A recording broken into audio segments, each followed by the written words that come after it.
বেশি বেশি সবজি খাও, সুস্বাস্থ্যের অধিকারী হয়ে মেধাবী হও। কৃষি ও কৃষকের পাশে দাঁড়াও, এই প্রতিপাদ্যকে নিয়ে চাঁদপুরে শীতকালীন সবজি উৎসব করা হয়েছে। সোমবার সকালে চাঁদপুর শহরের ল্যাবরেটরি স্কুলের শিক্ষার্থীদের নিয়ে এমন ব্যতিক্রমী সবজি উৎসব করা হয়। স্কুল শিক্ষার্থীরা তাদের পছন্দের সবজি ও সবজি খাওয়ার গুরুত্ব নিয়ে প্রদর্শনী করে। প্রদর্শনীতে প্রায় 50 জাতের সবজি নিয়ে আসে শিক্ষার্থীরা। ওই সময় শিক্ষার্থীরা টমেটো, গাজর সহ বিভিন্ন সবজির উপকারিতাও তুলে ধরে। টমেটো খেতে অনেক মজা, টমেটো স্বাস্থ্যের জন্য অনেক উপকারী। এই গাজরটা অনেক মজা, শক্তির জন্য অনেক ভালো। ওই বাসায় সিম, টমেটো এগুলো খাইতে ভালো।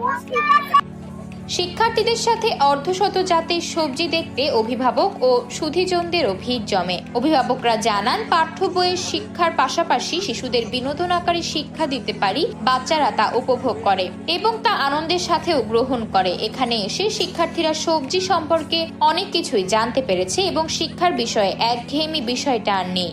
এখানে বিনোদনের মাধ্যমে শিক্ষা গ্রহণ করছে তারা। আমাদের বাচ্চাদের স্কুলে প্রথম শীতকালীন সবজি উৎসব পালন হচ্ছে। এখানে অনেক ব্যতিক্রমধর্মী সবজি আজকে দেখলাম। তো আসলে সবজি উৎসবের মাধ্যমে এখন বাচ্চারা অনেক সবজি সম্পর্কে ধারণা নিচ্ছে। একটা শিক্ষা প্রতিষ্ঠানে আমাদের বইয়ের ভিতরে শিক্ষার পাশাপাশি ওদেরকে যদি আমরা বিনোদন আকারে শিক্ষা দিতে পারি, বাচ্চারা ওইটা খুব উপভোগ করে এবং আনন্দের সাথে গ্রহণ করে। ছোট ছোট শিশু ও শিক্ষার্থীরা ফাস্টফুড আইটেম খাবারের প্রতি প্রবণতা কমাতে ব্যতিক্রমী ওই শীতকালীন সবজির আয়োজন করেন স্কুল কর্তৃপক্ষ। এই ধরনের আয়োজন সাধারণত হয় না। আমাদের শিশুরা সবজির নামও জানে না ঠিক মতো। তো এখানে বিভিন্ন ধরনের শীতকালীন সবজির আয়োজন করা হয়েছে এবং সেগুলির গুণাগুণও লিখে দেওয়া হয়েছে। শিক্ষার্থীরা যদি সবজিগুলির গুণাগুণ জানে এবং তারা এগুলির প্রতি আকৃষ্ট হয়, তাহলে ফাস্ট ফুডের প্রতি তাদের যে আগ্রহ সেটা কমে যাবে। বাচ্চারা সবজির প্রতি তাদের খুব অনাগ্রহ। মূলত আমাদের বাচ্চাদের সবজির প্রতি আগ্রহ সৃষ্টি করার জন্যই আমাদের এই আয়োজন।